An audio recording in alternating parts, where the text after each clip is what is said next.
Assalamualaikum warahmatullahi wabarakatuh. Perkenalkan, saya Siti Natibah dari kelas 1A Kebidanan. Saya akan menjelaskan pengertian klimakterium dan monofos. Klimakterium dimulai dari akhir fase reproduksi sampai awal fase senium. Masa ini adalah suatu yang waktu di mana wanita menyesuaikan diri dengan menurunnya produksi hormon-hormon oleh induk telur. Periode ini berlangsung beberapa tahun antara usia 40 sampai 65. Sedangkan monofos adalah kondisi fisiologis di mana terjadinya berakhirnya menstruasi yang rata-rata terjadi pada umur 56 tahun sampai 60 tahun. Adapun tahapan monopos adalah sebagai berikut. 1. Fase pramonopos atau fase ini seorang wanita akan mengalami kekacauan pola menstruasi, terjadinya perubahan fisiologi atau kejiwaan. Kedua, fase menopause, yaitu fase terjadinya menstruasi, perubahan dan keluhan fisiologis dan fisik semakin menonjol, berlangsung pada usia sekitar 3-4. 3. Fase postmenopause, terjadinya pada usia di atas 60 tahun, wanita beradaptasi terhadap perubahan fisiologis dan fisik, keluhan semakin berkurang.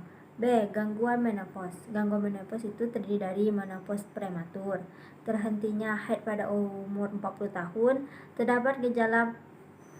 terdapat gejala premenopause, haid loss, kenaikan gonadotropin,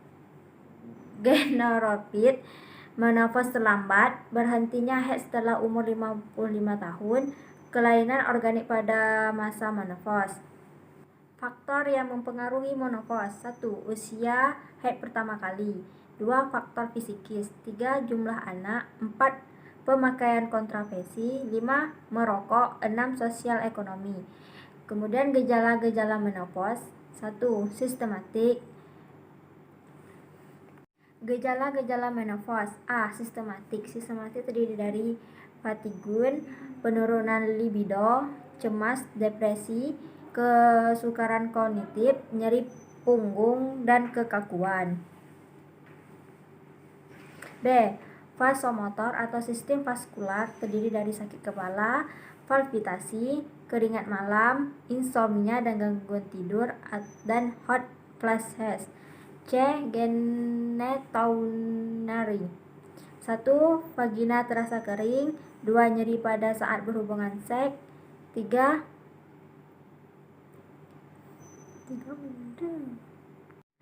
Kemudian pelaksanaan komunikasi, yaitu 1.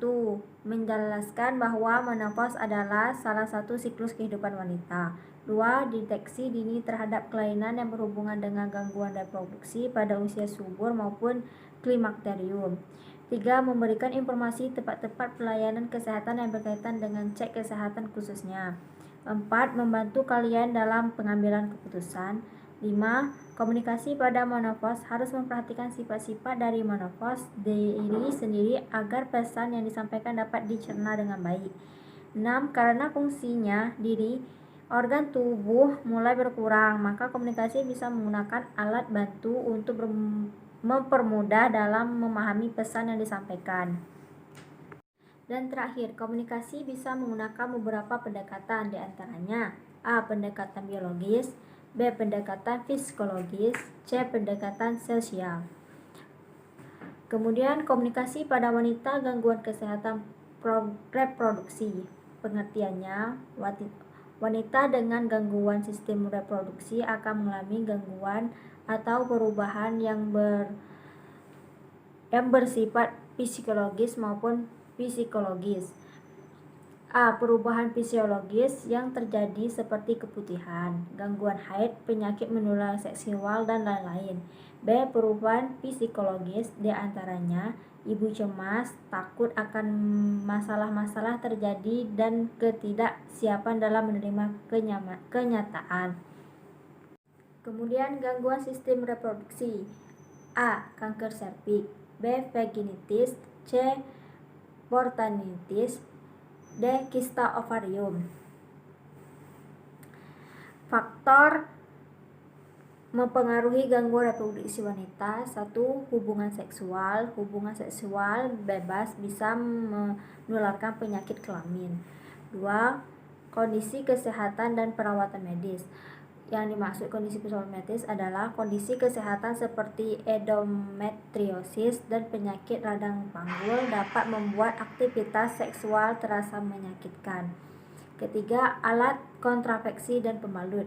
Alat kontrasepsi seperti kondom dan diafragma biasa menyebabkan iritasi pada alat kelamin perempuan. Keempat, kehamilan. Saat hamil, setiap perempuan akan berhenti menstruasi sehingga bayi lahir. Selama kehamilan, jumlah keputihan cenderung meningkat. Kelima, gangguan psikologis. Rasa cemas dan depresi berkontribusi pada penurunan gairah sehingga menyebabkan ketidaknyamanan dan rasa sakit ketika melakukan hubungan intim. Keenam, level hormon. Perubahan pada level hormon bisa mempengaruhi vagina. Setelah itu, pelaksanaan komunikasi. Pelaksanaan komunikasi terdiri dari 5. 1. Menjelaskan penyebab atau kemungkinan gangguan yang diderita ibu. 2. Deteksi terhadap kelainan yang berhubungan dengan gangguan reproduksi. Ketiga, memberikan informasi tempat-tempat pelayanan kesehatan yang berkaitan dengan cek kesehatan atau rujukan khususnya kesehatan reproduksi. 4. Membantu klien dalam mengambil keputusan. 5. Memberikan support mental. Dan salah satu contoh kasus komunikasi gangguan reproduksi yaitu seorang wanita mengalami keputihan tanpa merasa perlu memeriksa diri ke dokter untuk memperoleh pemeriksaan secara lebih detail, namun langsung diobat sendiri dengan obat-obatan keputihan yang dijual bebas. Pada kasus ini, tindakan tersebut cukup berisiko karena apabila kurang tepat dalam mengendalikan penyakit, dapat menyebabkan kurang tepat pula obat yang dipilih, sehingga selain efektif, terapi tidak tercapai juga akan beresiko pada munculnya resistensi sehingga jamur semakin kebal dengan obat. Itu saja yang dapat saya sampaikan. Terlebih terkurang saya mohon maaf. Saya akhiri. Assalamualaikum warahmatullahi wabarakatuh.